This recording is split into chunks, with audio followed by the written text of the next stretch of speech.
Marcus Webb had seen a lot of weird stuff in his 3 years as a cargo specialist on Station Harmony 7, but the look on Quartermaster Krill's face when the Zeus-class Warhammer arrived was definitely top 5 material. All 4 of the insectoid-ear's arms were trembling as he clutched his datapad like it was the last piece of chocolate in the galaxy. "This cannot be correct," Krill chittered, his mandibles clicking rapidly in what Marcus had learned was the alien equivalent of a nervous breakdown. "The manifest says 1 unit, 1, singular, but the requisition form clearly states minimum dual operator requirement." Marcus glanced at the massive weapon sitting in its shipping crate. It looked like someone had taken a battering ram, added rocket boosters, and then decided that wasn't excessive enough, so they'd mounted a plasma cannon on top for good measure. The thing was easily 12 feet long and probably weighed as much as a small shuttle. "Yeah, that's the one they ordered," Marcus said, checking his own datapad. "Zeus-class Warhammer, says here it's for the new Heavy Assault Division." "You do not understand!" Krill's voice rose an octave, which for his species sounded like a tea kettle achieving sentience. "Dual operator means 2 beings minimum. This weapon was designed by the Krathan warlords. Do you know how large the Krathan are, Marcus Webb?" "Big. 12 feet tall, 600 pounds of muscle and battle rage, and even they require 2 soldiers to carry this monstrosity into combat." Krill's compound eyes seemed to shimmer with barely contained panic. "The regulations are very specific. Very, very specific. I have triple-checked the safety protocols." Marcus looked at the crate, then at Krill, then back at the crate. He'd been hauling cargo all morning and honestly just wanted to grab lunch. The weapon needed to get to the armory on Deck 7. Standing here discussing ancient Krathan warfare traditions wasn't going to make that happen any faster. "All right, well, let's get it logged and moved then," Marcus said, walking over to the crate. "Yes, I will summon a dual operator team immediately. Perhaps the Vespid heavy lifters, or maybe we should request—" "Marcus Webb, what are you doing?" Marcus had popped the crate seals and grabbed the Warhammer by its reinforced handle. He lifted it out of the packaging with one hand, testing the weight. Heavy, sure, but nothing worse than the industrial fusion core he'd moved last Tuesday. He shifted it to his shoulder like it was a piece of lumber. "I'm moving the weapon to Deck 7, Marcus said. "That's literally my job." Krill made a sound that Marcus's translator couldn't quite process. It came out as something between NGA and error. "You cannot," Krill finally managed. "The weight alone is 800 pounds. The recoil compensation requires 2 beings to maintain firing stability. The structural integrity demands—" "Dude, it's fine. I've got it." Marcus adjusted his grip slightly. "We're on Deck 7, the main armory or the heavy weapons bay?" All 4 of Krill's arms had gone completely still. In the 3 years Marcus had known him, he'd never seen the quartermaster speechless. It was kind of unsettling, actually. "Krill, you okay, buddy?" "I must file a report," Krill whispered. "An emergency report. To Commander Vex, immediately." He turned and scuttled toward his office, datapad clutched to his thorax, muttering something in his native language that the translator helpfully rendered as, "The regulations have failed us all." Marcus shrugged and headed toward the lift. The Zeus-class Warhammer balanced comfortably on his shoulder. He passed 3 different species of aliens in the corridor, all of whom stopped dead in their tracks to stare. A Vespid drone actually flew into a wall. This was going to be one of those days, wasn't it? By the time he reached the armory, word had apparently spread. The armory chief, a grizzled Rigelian named Court, was waiting at the entrance with his jaw hanging open so wide Marcus could see all 3 rows of his teeth. "Is that—" Court began, then stopped. "Are you?" He tried again, then gave up. "How?" "Cargo manifest says Deck 7 Armory," Marcus said, walking past him. "Where do you want it?"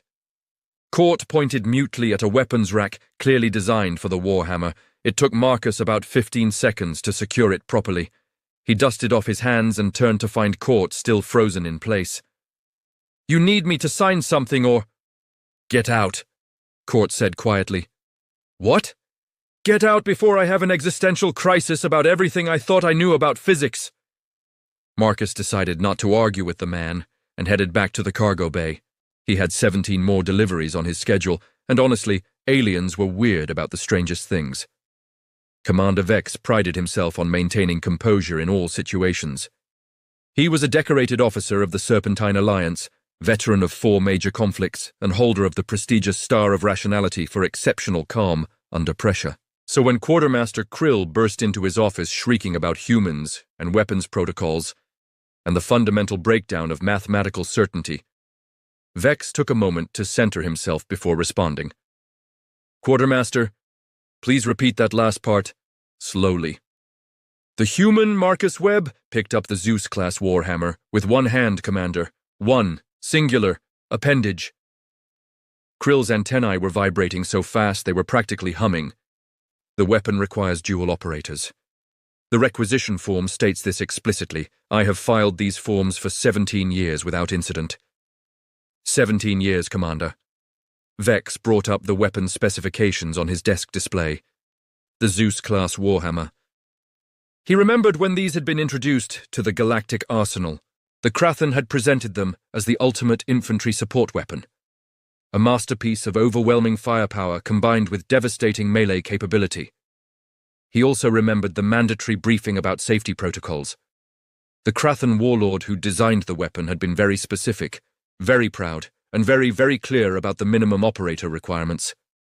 "The Krathen themselves require 2 soldiers for this weapon," Vex said slowly, reading the specs. "The Krathen, who averaged 12 feet in height and 600 pounds of muscle mass." "Yes," Krill practically shouted. "Yes, exactly, Commander. And yet Marcus Webb, who is 5 feet 11 inches tall and weighs approximately 180 pounds, carried it like, and I quote his exact words, luggage." Vex felt the beginnings of what humans called a headache forming behind his eye ridges. Humans had been part of the Galactic Defense Force for about 5 years now, ever since first contact. They were pleasant enough, if disturbingly enthusiastic about combat situations, but they kept doing things that made the Physics Division file complaints. "Get Dr. Finnegan Moss up here," Vex said. "If any human can explain this, it's him." 20 minutes later, Dr. Finnegan Moss slouched into Vex's office, looking like he'd rather be literally anywhere else. The human physicist had that particular expression he always wore when asked to explain some new, impossible thing his species had done. Vex had learned to recognize it well. "Let me guess," Finn said before anyone could speak. "Marcus picked up something heavy and everyone freaked out. The Zeus-class Warhammer requires dual operators," Krill said, his voice taking on a slightly hysterical edge. "It is 800 pounds of reinforced titanium and plasma generation systems. The recoil alone can shatter bone structures. The Krathen need 2... "Yeah, okay, I get it," Finn interrupted, dropping into a chair. "Look, this is going to sound weird, but humans are kind of built different."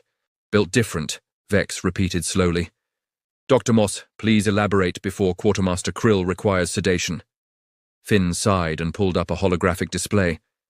"Earth, our homeworld, has a gravitational pull of 9.8 meters per second squared. That's about 30% higher than the galactic average for sentient species homeworlds." "We know this," Vex said. "It's in the initial contact reports." "Right. But did you really think about what that means? Humans evolved carrying around an extra 30% of our body weight every second of every day for our entire evolutionary history. Our bones are denser. Our muscle fibers are more compact. Our cardiovascular system is basically overclocked compared to most species." Krill's mandibles clicked weakly. "But the Krathen evolved on a low-gravity world," Finn said, pulling up comparative data. "0.7 G. They're tall and strong because they can be without their skeletons collapsing under their own weight. But pound for pound, a human has about twice the muscle density." "This is madness," Krill whispered. "It gets better," Finn said with a grin that Vex had learned meant trouble. "Want me to show you?" 10 minutes later, they were all standing in Cargo Bay 3, watching Marcus Webb perform squats while holding the Zeus-class Warhammer across his shoulders. He'd done 15 reps and was barely breathing hard. "This is my workout weight anyway," Marcus said cheerfully. "Usually I'd add another 50 pounds, but I figured you wanted me to be careful with the expensive murder stick." Krill made that untranslatable sound again. "So just to be clear," Vex said, his professional composure hanging on by a thread, "any human could theoretically operate this weapon alone." Oh, definitely not any human, Finn said. Marcus here is in good shape. You'd want someone with decent strength training. But yeah, probably 60% of our military-age population could manage it.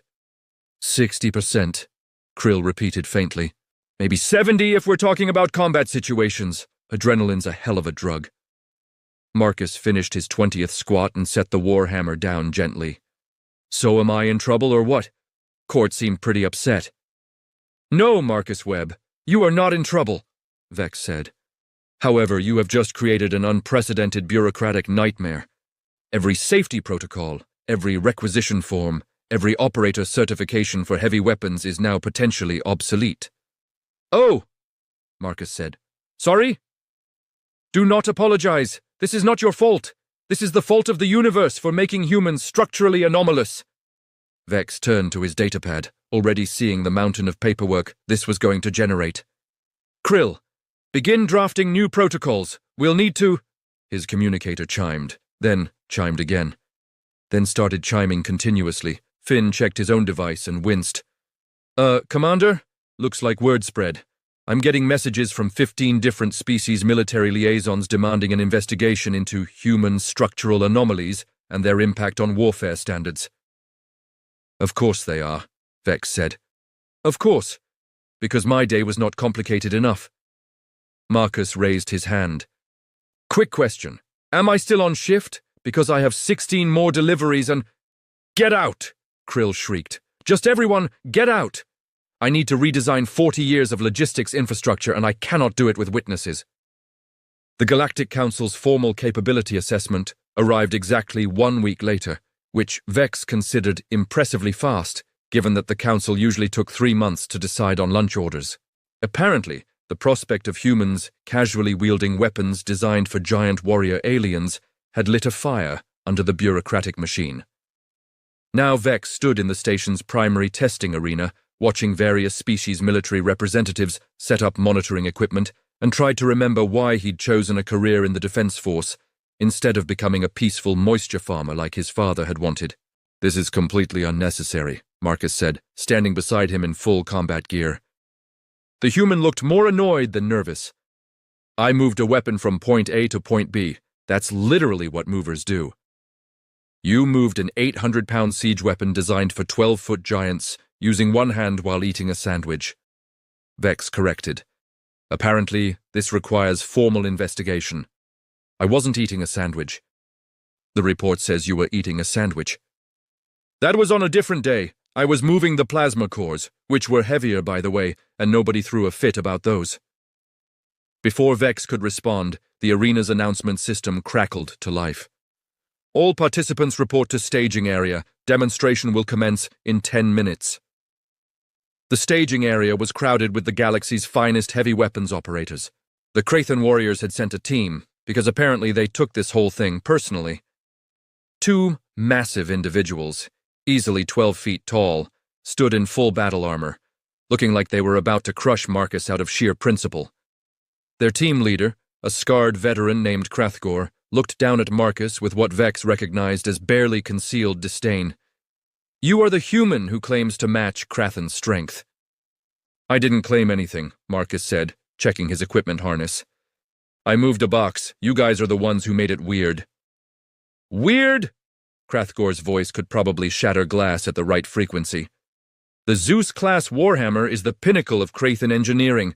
It represents centuries of warfare refinement. And you dare to suggest that your tiny, soft species can wield it alone? Again, literally just moved a box, but go off, I guess. Military precision. The assessment will prove human limitations. Coordination between operators is essential for proper deployment. Solo operation is tactically unsound. Cool story, Marcus said. Finn appeared at Vex's elbow, datapad in hand and looking deeply amused. I've got betting pools running in 3 different departments. The Krathan are favored to win at 2-to-1 odds. But Marcus has a surprising amount of support from the janitorial staff. Please tell me you are not gambling on an official military assessment, Vex said without much hope. I'm not gambling. I'm documenting a spontaneous economic phenomenon for scientific purposes. I hate everyone on this station. The course itself was a nightmare of military engineering.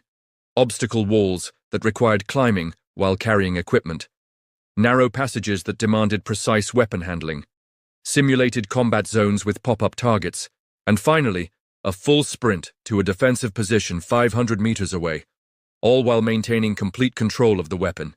It was designed to test teamwork, communication, physical capability, and tactical awareness. Vex had seen elite special forces teams fail this course. The Krathan warriors went first, naturally. Hrathgor and his partner moved with practiced efficiency, communicating in their guttural language as they hauled the Warhammer through the course. They were impressive, Vex admitted. Raw power combined with tactical precision. They completed the run in 18 minutes, 32 seconds, which was apparently a new record for their species. Hrathgor crossed the finish line and immediately turned to stare at Marcus with smug satisfaction. The Vespid Commandos went next. Their advantage was obvious, a hive-mind connection that allowed perfect coordination without verbal communication. They moved like a single organism, the Warhammer passing between them with fluid grace. 16 minutes, 48 seconds. Also impressive. Sharpstinger buzzed triumphantly. Coordination surpasses individual strength. This is the way of effective warfare. Yeah, you guys looked great, Marcus said, walking to the starting line. Real team effort. He picked up the Warhammer with his right hand, rested it on his shoulder, and pulled out a protein bar with his left. What are you doing? Hrathgor demanded. Starting the course? Marcus unwrapped the bar with his teeth. Is there a problem? You cannot eat during a tactical assessment. Watch me. The timer started. Marcus began walking through the course like he was taking a casual stroll through a park. He reached the first wall, a 15-foot vertical obstacle that the other teams had needed careful coordination to scale while protecting their weapon. Marcus stuck the protein bar in his mouth, grabbed the Warhammer with both hands, and simply threw it over the wall. Then he climbed up, retrieved it, and continued eating. Did he just... Sharpstinger buzzed faintly. Did he just throw the Warhammer? Like a javelin, Finn said helpfully. Excellent form, too. The narrow passage required teams to carefully maneuver their weapon through a series of tight corners. Marcus turned sideways and shuffled through, the Warhammer still on his shoulder, finishing his protein bar. The simulated combat zone was where things got interesting. Targets popped up at random intervals, requiring quick reflexes and accurate fire. The other teams had needed constant communication to coordinate their firing solutions. Marcus just casually swung the Warhammer around one-handed, activating the plasma cannon with his thumb, and started picking off targets while humming something that Vex's translator suggested was called rock and roll music. This is not possible, Hrathgor said, his voice strangled. Statistically speaking, it's very possible, Finn said. We're literally watching it happen. The final sprint was supposed to be the killer, 500 meters while carrying 800 pounds at maximum speed. The other teams had been breathing hard, their movements labored by the end. Marcus broke into an easy jog, the Warhammer bouncing slightly on his shoulder, and started asking questions to the evaluation team as he ran. So is Earth sports broadcasting available out here? I really miss football season. The galactic sports channels are okay, but it's just not the same, you know? He crossed the finish line at 11 minutes, 6 seconds. A full 5 minutes faster than the second-place team, and he wasn't even winded. Marcus set down the Warhammer carefully and turned to the stunned crowd of alien observers. So, are we good? Can I go back to my regular job now? Krill, watching from the observation deck, slowly set down his datapad and put his head in all four hands. Hrathgor made a sound like a building collapsing. Sharpstinger's wings stopped buzzing entirely, causing him to drop about 6 inches before catching himself. Vex pulled up the official results on his display and stared at them for a long moment. Then he looked at Marcus, who was stretching his shoulders like he'd just finished a light warm-up. Commander? Finn said quietly. I think we broke the Krathan.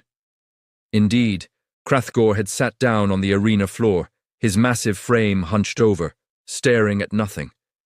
His partner was patting his shoulder consolingly, while also looking like he was reconsidering his entire career choice. This changes everything, Sharpstinger buzzed weakly. Warfare doctrine, operator requirements. The fundamental assumptions of... The observation deck doors burst open and Krill came scuttling out, waving his datapad. I have forms! So many forms! Forms for days, weeks, years of forms! Maybe, Vex said quietly to himself, I should have been a moisture farmer. The universe, Vex had long ago concluded, had a deeply ironic sense of humor. How else to explain why, exactly 47 minutes into a formal military assessment that was already causing multiple species to question their fundamental understanding of warfare, the station's emergency klaxons decided to start screaming. All personnel to battle stations. This is not a drill. Hostile forces have breached the perimeter at Docking Bay 12. Repeat, this is not a drill. The testing arena erupted into controlled chaos. Military representatives scrambled for their equipment. The Krathan warriors immediately began coordinating defensive positions. The Vespid commandos took to the air, their wings creating a deafening buzz. Marcus just sighed deeply. Of course this happens now. All heavy weapons operators report to... The announcement cut off as a secondary explosion rocked the station. Vex was already pulling up tactical displays on his wrist communicator. Razorclaw Syndicate, pirate gang, mostly Vectorian and Skarl mercenaries. 20 ships, maybe 100 ground troops. He looked up at the chaos around him. They probably heard about the Warhammer demonstration through intelligence networks. Idiots think they can steal legendary weapons during a formal military assessment. Tactically unsound, Sharp Stinger buzzed, assembling his squad. Station defense forces will repel them easily. Another explosion, closer this time. The tactical display showed red icons spreading through the northern docking sectors. Commander Vex! Krill's voice crackled over the comm. The heavy weapons teams cannot mobilize fast enough. The armory is on the opposite side of the station from the breach point. By the time they arrive with proper equipment... I know, Krill. Vex was already calculating response times, casualty estimates, defensive fallback positions. The math was not encouraging. Permission to assist? Krathgor had recovered from his existential crisis and was now fully in warrior mode, his massive frame radiating barely contained aggression. Granted, take your team and... No time, Marcus said. He'd been quietly checking his equipment harness while everyone else argued. Bay 12 is 4 levels up and half a kilometer away. You guys will take 15 minutes just to get organized with that weapon. You cannot possibly, Krathgor began. Marcus was already walking toward the arena exit, the Zeus-class Warhammer cradled in his arms like a particularly dangerous teddy bear. Commander Vex, permission to engage hostile forces. Vex looked at the tactical display, at the spreading red icons, at the casualty estimates climbing steadily. Then he looked at Marcus, who was somehow managing to look both annoyed and determined while holding enough firepower to level a small building. Granted, try not to damage the station too much. No promises. Marcus broke into a run, not the casual jog from the assessment, an actual full-speed sprint that had him disappearing around the corner before anyone could react. Did he just... Sharp Stinger began. He's carrying 800 pounds and moving faster than most species can run unencumbered, Finn said, watching his own tracking display. Yeah, humans are weird. Vex patched into the security feed from the northern sectors, projecting it on the arena's main display. Everyone still in the testing area crowded around to watch. The footage showed exactly what you'd expect from a pirate raid. Heavily armed Razorclaw Syndicate troops moving in organized squads, overwhelming the initial defense positions through sheer numbers. They were professional, Vex noted with concern, not random raiders but actual military-trained mercenaries. Then Marcus entered the frame. He came around a corridor corner at what Vex's display unhelpfully calculated as approximately 28 kilometers per hour.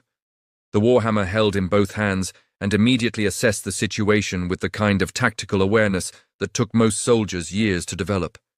Heads up, Marcus shouted, his voice echoing through the corridor. Friendly coming through! The pirates turned, saw a lone human charging them with a legendary weapon, made the reasonable calculation that one soldier, even a human, was not a significant threat against 15 armed mercenaries. They were extremely wrong.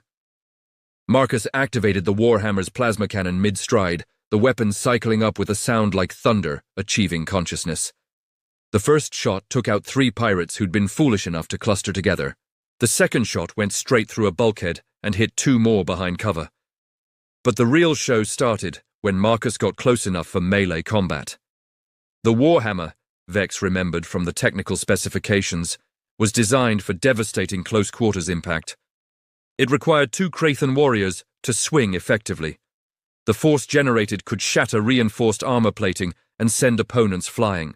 Marcus used it one-handed while pulling a Skarl mercenary to safety with his other arm. "Down!" he barked at the injured alien, who scrambled behind him.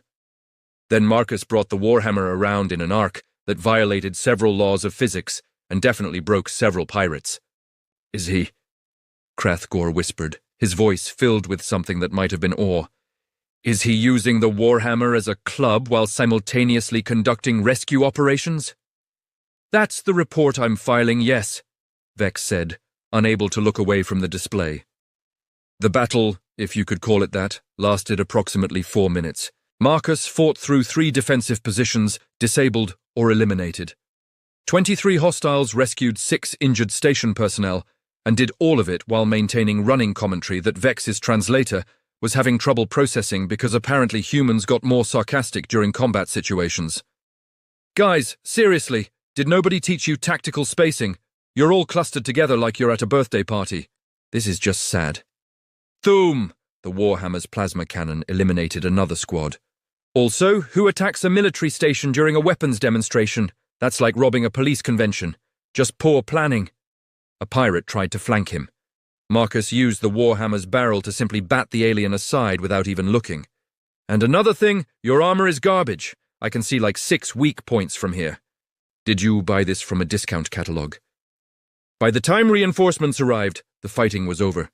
Marcus stood in the middle of what could only be described as organized devastation, the Warhammer resting on his shoulder, surrounded by unconscious or groaning pirates. "Station security's here," he said into his comm. "You guys might want to bring a lot of restraints. Also maybe some medical teams.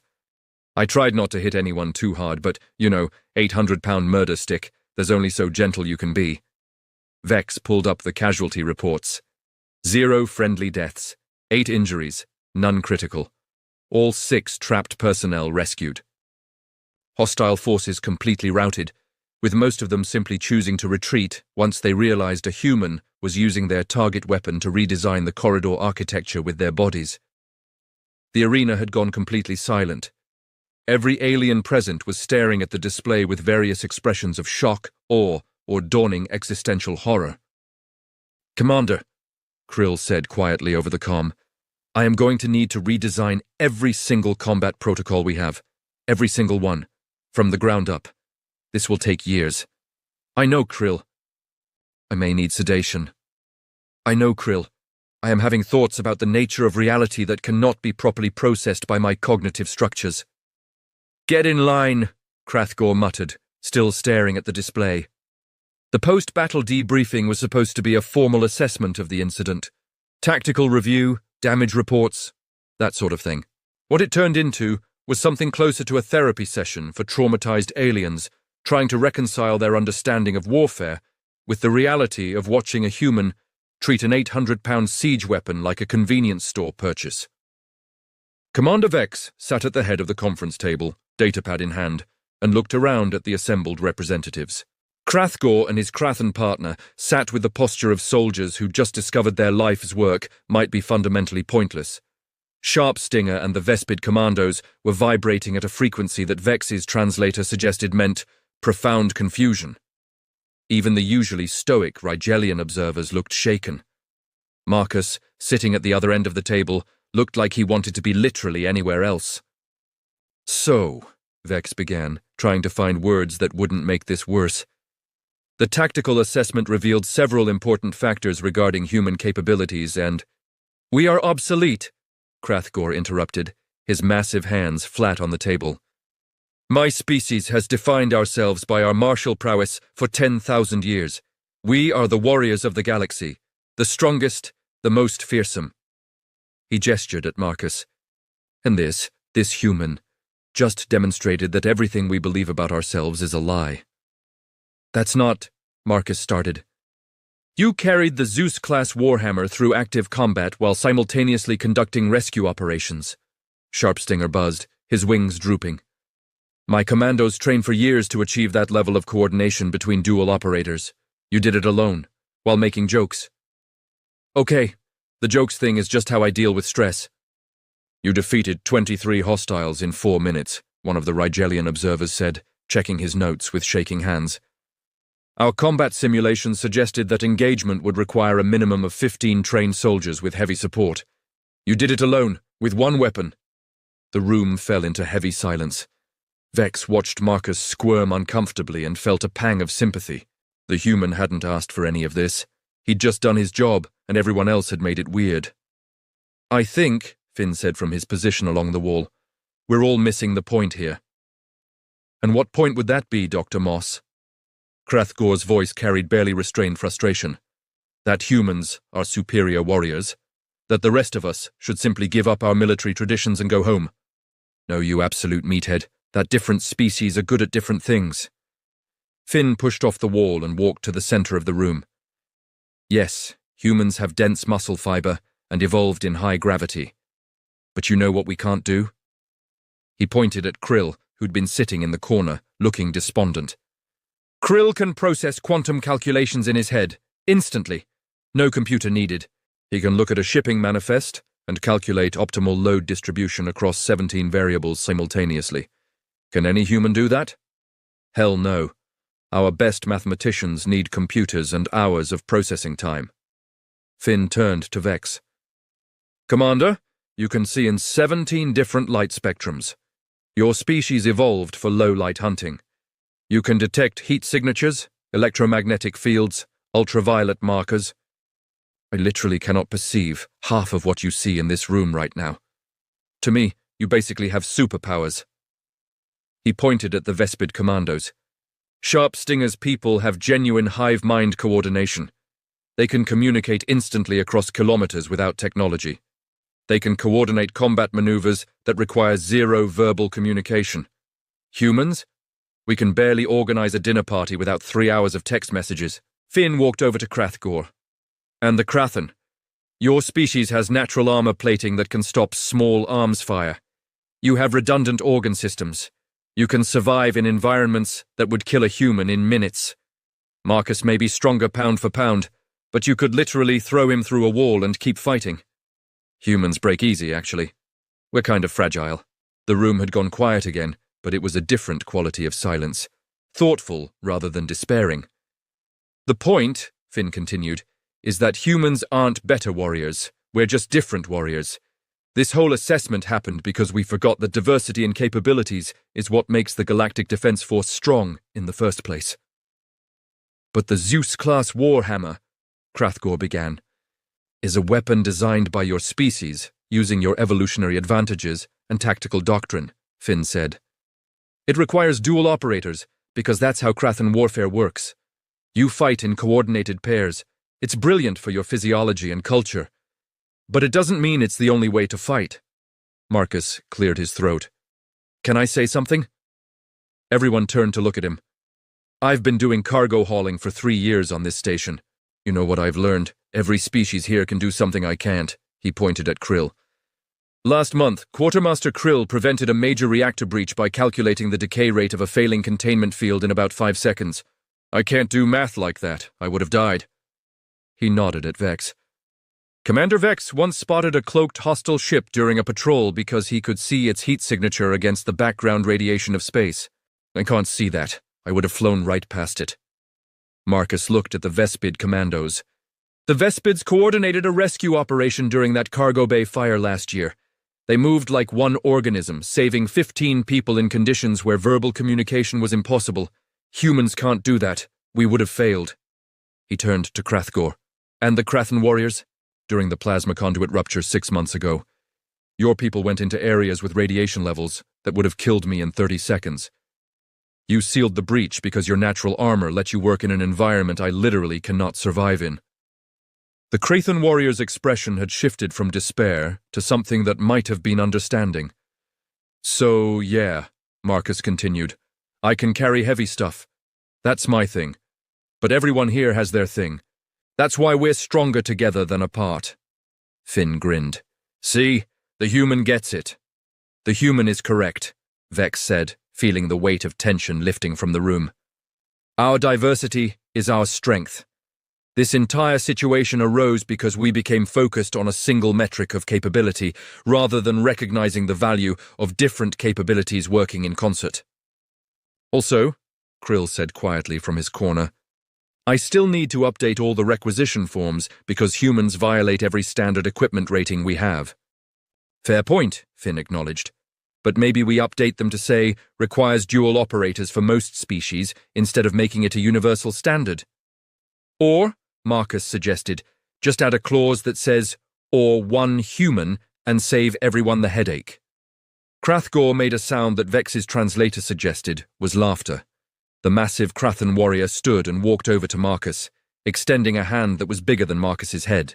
Your species may be structurally anomalous, Krathgor said, but you are a warrior of honor. I would be proud to fight alongside you. Marcus shook the offered hand. Thanks, man. That means a lot. Though if you could perhaps try to look more impressive while doing impossible things.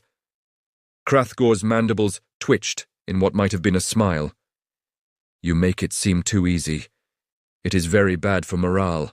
The room erupted in laughter, the tension finally breaking completely. Vex made a note on his datapad. Recommend formal doctrine update to emphasize species-specific capabilities within unified operational framework. Also recommend sedation for Quartermaster Krill, who is currently having thoughts about the nature of reality that cannot be processed by standard cognitive structures. It had been a very long day. But perhaps, Vex thought, a productive one. Sometimes you needed to watch a human treat an impossible situation, like a minor inconvenience, to remember why diversity mattered in the first place. All right, Vex said, standing up. I'm declaring this assessment complete. New protocols will be drafted based on today's findings. Dismissed. As everyone filed out, still talking among themselves with considerably lighter spirits, Finn sidled up to Vex. Commander, the betting pool's paid out. The janitorial staff is very happy. I do not want to know. They bet on Marcus making everyone have an existential crisis. They were very specific about it. Get out of my office, Dr. Moss. 1 month later, Station Harmony 7 had achieved what Vex liked to call productive chaos. The new protocols were still being drafted, which meant that every department had their own interpretation of what human-capable, heavy equipment actually meant. Krill had stopped having existential crises daily and had downgraded to weekly, which the medical staff considered significant progress. Marcus was back to his regular cargo hauling duties, though he'd gained a certain reputation. Aliens would occasionally stop him in corridors just to watch him pick up something heavy. It was weird, but no weirder than most things on a multi-species military station. The armory on Deck 7 had undergone some reorganization. The Zeus-class Warhammer now had a section labeled Single-Operator-Capable Human Standard, which Krill had insisted on adding to every relevant weapon rack. It made the insectoid quartermaster feel better about the universe, so Vex allowed it. Marcus was halfway through his shift, moving a shipment of power cells to engineering, when his communicator chimed with a message from Krill. Marcus Webb, please report to Cargo Bay 3 immediately. New shipment has arrived requiring your attention. Marcus finished securing the power cells and headed to the cargo bay, wondering what fresh, bureaucratic nightmare was waiting for him this time. Maybe another weapon that required triple operators. Maybe some alien artifact that technically shouldn't exist but did anyway because the universe loved proving scientists wrong. What he found when he arrived was Krill standing next to a shipping crate approximately the size of a small shuttle, all four arms clasped behind his back, wearing an expression that Marcus had learned to interpret as, I have already given up and accepted my fate. Morning, Krill, what have we got? A Titan-class siege cannon, Krill said in the tone of someone who had transcended mortal concerns. Model designation TC-77 Bravo. According to the manifest, it requires a minimum of 4 operators for deployment and operation. Marcus walked around the crate, reading the specs on the side. Okay, so what's the problem? The problem, Marcus Webb, is that I already know what you are going to do. I have accepted this reality. I have made peace with it. I am simply waiting for the universe to confirm my darkest predictions. You feeling okay, buddy?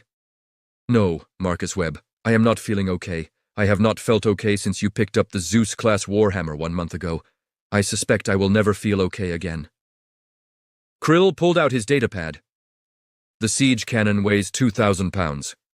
It requires 4 beings to carry and 6 beings for proper operation. The recoil can overturn a light vehicle.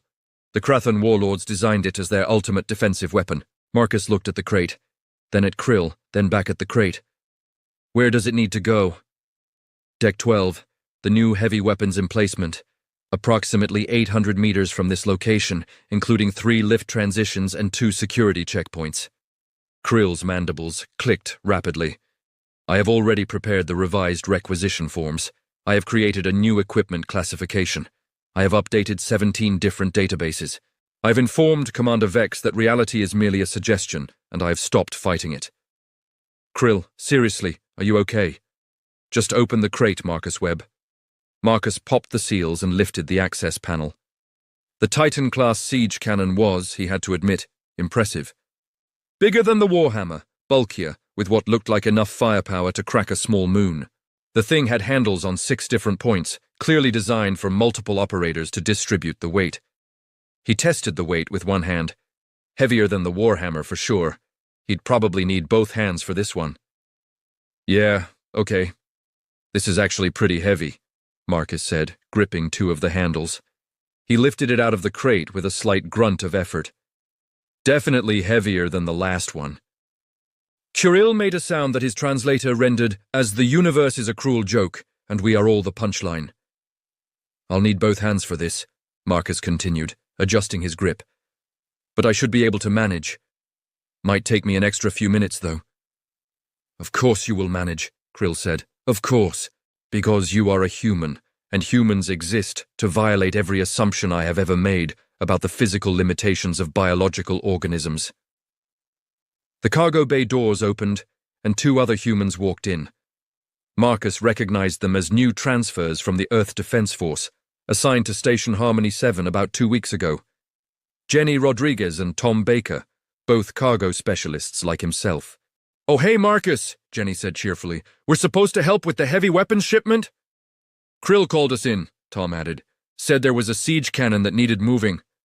Marcus looked at the weapon he was holding, then at his fellow humans, then at Krill, who had all 4 hands over his face. You guys want to grab this? Marcus asked. I can manage it myself, but it's actually pretty heavy. Sure, looks fun, Jenny said, walking over and grabbing a handle set. Tom, you want to take the other side? Yeah, no problem. Tom grabbed the opposing handles. Together, the 3 humans lifted the Titan-class siege cannon like it was a particularly awkward couch. They spent about 30 seconds figuring out the best grip angles for corridor navigation, during which they discussed weekend plans and whether the station's cafeteria was ever going to get better coffee. Deck 12, right? Jenny confirmed. Right, Krill whispered. Deck 12, where reality goes to die.